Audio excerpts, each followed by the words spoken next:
እነዚህን 4 ነጥቦች ሳታውቁ ዩቲዩብ እንዳትጀምሩ። ብዙ ሰዎች ዩቲዩብ ይከፍቱና የተወሰነ ከሰሩ በኋላ ያቆሙታል።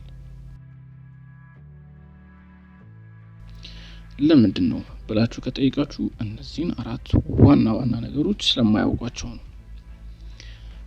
በጣም ጠቃሚ ናቸው። በጣም ወሳኝ ናቸው።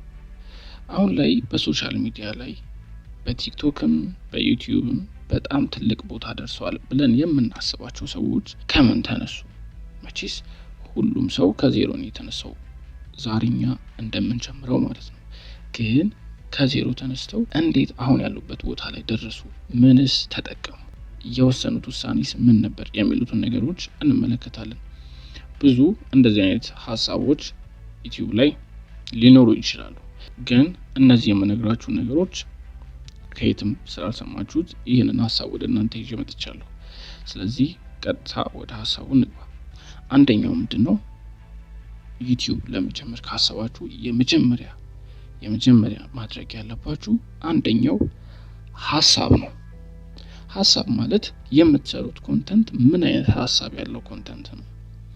ምክንያቱም ብዙ ዩቲዩበሮች ይሄንን ነገር ሚስ አድርገው ይጀምሩና ያለ ሐሳብ ጀምረው የሆነ ቦታ ላይ ሐሳብ ይጠፋባቸዋል። ግዴታ ያንን ነገር ለማቆም ይገደዳሉ ማለት ነው። ስለዚህ መጀመሪያ ዩቲዩብ ለመጀመር ካሰብን አንደኛ ማድረግ ያለብን ሐሳብ ማሰብ ነው።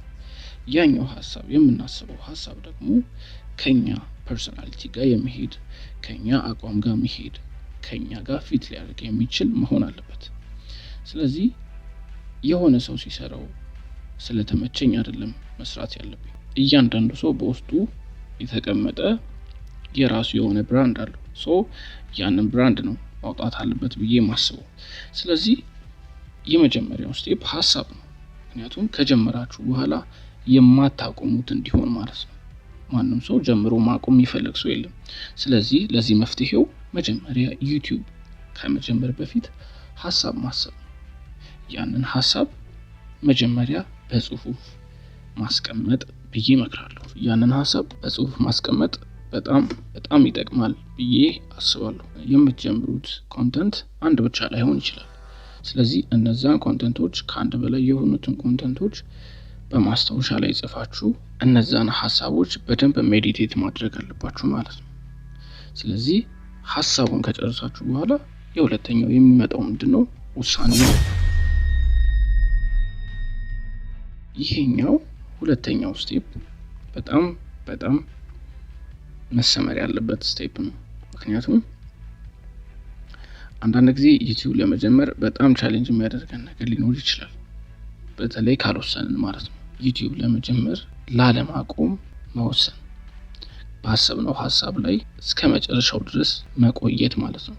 ስለዚህ ዩቲዩብ ልንጀምር ስናስብ የመጀመሪያው ምንድነው? ሐሳብ ነው። የሁለተኛው ምንድነው? ውሳኔ ነው። ካልወሰናችሁ መቼም ቢሆን አትጀምሩ። ጀምራለሁ እያላችሁ ጊዜው ጥሏችሁ ይሄዳል ማለት ነው። ስለዚህ ውሳኔ፣ በጣም የውሳኔ ሰው መሆን አለባችሁ። በጣም የውሳኔ ሰው። አሁን ላይ የምታያቸው፣ አሁን ላይ የምትመለከቷቸው ወይም የምትቀኑባቸው ሰዎች በጣም ከተጠቀሙት ነገር አንዱ ውሳኔ ነው። ስለዚህ መወሰን አለባችሁ። ይሄን ዩቲዩብ የመጀመሪያውን ዩቲዩብ እስከ መቼ ነው የምሰራው? ያንን ነገር ዲሳይድ ማድረግ አለባችሁ። በዚህ ቀን እሰራለሁ ብላችሁ ካልወሰናችሁ ለእናንተ በጣም ችግር ነው ማለት ነው። ስለዚህ የሁለተኛው ሐሳቤ ይሄ። የሶስተኛው ደግሞ ቀጥታ ስራውን መጀመር ይሆናል ማለት ነው። ይሄ ስቴፕ በጣም ቻሌንጅ ያደርጋል። ለምን መሰላችሁ? ስራውን እንዳንጀምር በጣም ይፈታተኑ ነገሮች አሉ።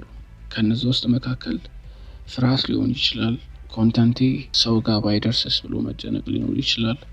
በተለይ ወጣችሁ የሆነ ነገር ለመስራት ስታስቡ ሰው ምን ይለኛል ብሎ የመፍራት በጣም ይሉኝታ እንዳለ አውቃለሁ። ምክንያቱም ያን ነገር እኔም ላይ ደርሶብኝ ስላየው ማለት ነው። ስለዚህ ቀጥታ ስራውን መጀመር ካልቻልን እነዚህ ነገሮች እንዳንጀምር ስለሚፈታተኑ እነዚህ ነገሮች ብሬክ ስሩ ማድረግ አለብን ማለት ነው። ስለዚህ ቀጥታ ስራውን መጀመር ይሉኝታ ፍርሃትን አስወግድን ማለት ነው።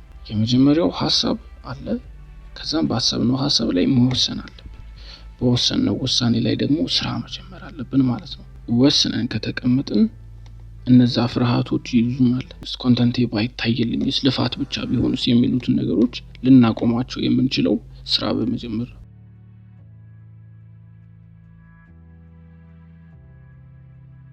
የመጨረሻው ብዬ ያስቀመጥኩት ደግሞ ትዕግስት ነው። ትዕግስት በጣም በጣም በጣም ወሳኝ ነገር ነው። በተለይ ለጀማሪ ዩቲዩበሮች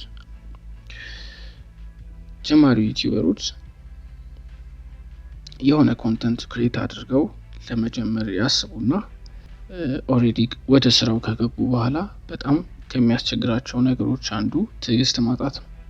ምክንያቱም የሚሰሩት ስራዎች ወይም ደግሞ ጽፋችሁ የጻፋችሁትን ደግሞ ሰርታችሁት የሰራችሁትን ኤዲት አድርጋችሁ ብዙ ፕሮሰሶችን ካለፈ በኋላ ወይ 1 ወይ 2 ወይ 5 ከዛም በታች ወይ ደግሞ ምንም ላይ ይታይላችሁ ይችላል እና የተወሰነ ልትሄዱ ትችላላችሁ። ከ5 ወይ ከ6 ቪዲዮ በኋላ በጣም በጣም ትዕግስትን ይፈታተናል። የሆነ ልፋት ብቻ ይሆናል ማለት ነው እና ትዕግስት ከሌላችሁ በዛው ታይም ታቆሙታላችሁ።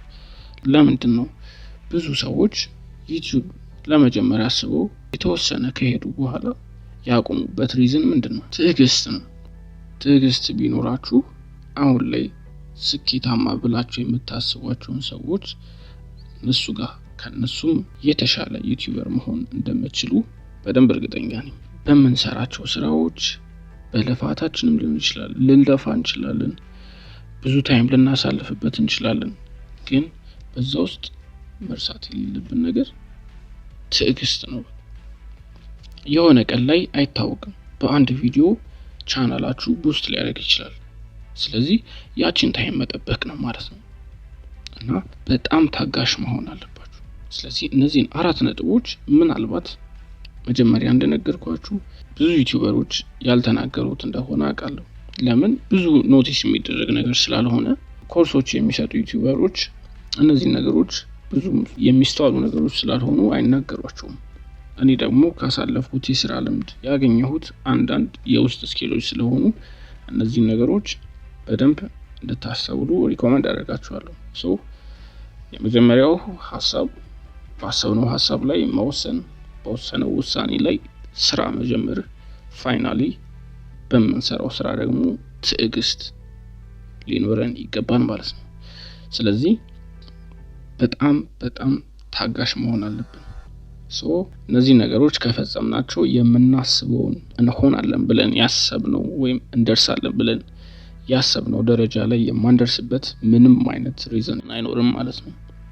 እስከመጨረሻው ስለተከታተላችሁኝ አመሰግናለሁ። በቀጣይ በሌላ ቪዲዮ እስከምንገናኝ ቻናሌን ሰብስክራይብ እያደረጋችሁ እንድሰራላችሁ የምትፈልጉትን ኮሜንት ሴክሽን ላይ ያስቀምጣችሁልኝ። ሰላም ሁኑ።